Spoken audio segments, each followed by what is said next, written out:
আসসালামু আলাইকুম।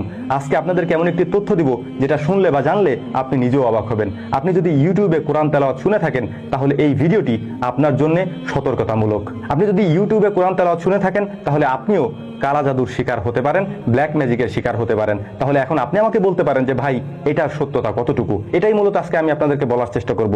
গত কিছুদিন আগে সারা আলী নামের একটি ইউটিউব চ্যানেলে বেশ কিছু কোরআন তেলাওয়াত আপলোড করা হয়। তার মধ্যে একটি কোরআন তেলাওয়াত প্রায় 5 ঘন্টার ছিল। ওই কোরআন তেলাওয়াতটি নিচে লেখা ছিল যে এই কোরআন তেলাওয়াত শুনলে আপনার নিশ্চিত ঘুম আসবে, এবং আমরা অনেকেই এই কাজটি করে থাকি। কোরআন তেলাওয়াত চালিয়ে দিয়ে ঘুমিয়ে যাই, বা আমাদের যখন ঘুম না আসে তখন আমরা এই কাজটি করি বা বাসায় চালিয়ে রাখি।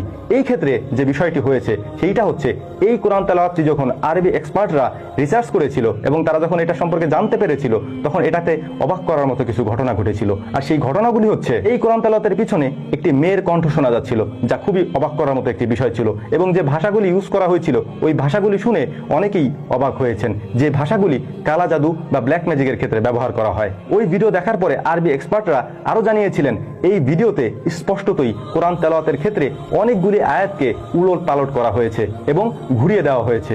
আর এক্ষেত্রে স্পষ্টতই এই ভিডিও যারা দেখবে তারা কালা জাদু বা ব্ল্যাক ম্যাজিকের শিকার হবেন। এখন অনেকেই প্রশ্ন করতে পারেন যে এরকমটা তো হতেই থাকবে, কারণ তারা তো থামবে না, এবং অনেক মুসলমানেরা আছেন যারা এটা শুনতে থাকবে, তারা এটা বুঝবে না। তাহলে তাদের করণীয় কি? আপনাদের উদ্দেশ্যে আমার একটা পরামর্শ থাকবে, আর সেইটা হচ্ছে, আপনি যদি পবিত্র কোরআন ইউটিউবে শুনে থাকেন তাহলে অবশ্যই এমন কোনো নির্দিষ্ট চ্যানেল থেকে শুনবেন যেখানে আপনি এটা নিশ্চিত হতে পারবেন যে তারা এরকমটা করবে না, বা মুসলমানদের কোনো চ্যানেল থেকে শুনতে পারেন, কারণ অনেক ফেক চ্যানেলই এখন তৈরি হবে এরকম কালা জাদু করার জন্য, ব্ল্যাক ম্যাজিক করার জন্য। আর এইটা এখন খুবই স্বাভাবিক একটা ব্যাপার হয়ে দাঁড়িয়েছে। আর এ কারণেই আপনি অসুস্থ হতে পারেন। আপনার উপর কি কি আসার পড়তে পারে এই সম্পর্কে আপনি নিজেও হয়তো কোনো ধারণা রাখছেন না। আপনি অসুস্থ হতে পারেন কোনো কারণ জানা ছাড়া। আপনি সুস্থতা অর্জন করতে পারছেন না, ডাক্তার দেখাচ্ছেন কিন্তু সুস্থ হচ্ছেন না, এইটার কারণেও হতে পারে। অতএব যারা ইউটিউবে কোরআন তেলাওয়াত শুনেন অবশ্যই যাচাই বাছাই করে এমন কোনো চ্যানেল থেকে শুনবেন যেখান থেকে আপনি স্পষ্ট হতে পারবেন যে এখানে তারা ভুল বলছে না। আর সব থেকে বড় পরামর্শ আপনাদের জন্য হচ্ছে, আপনি নিজে কোরআন পড়তে শিখুন,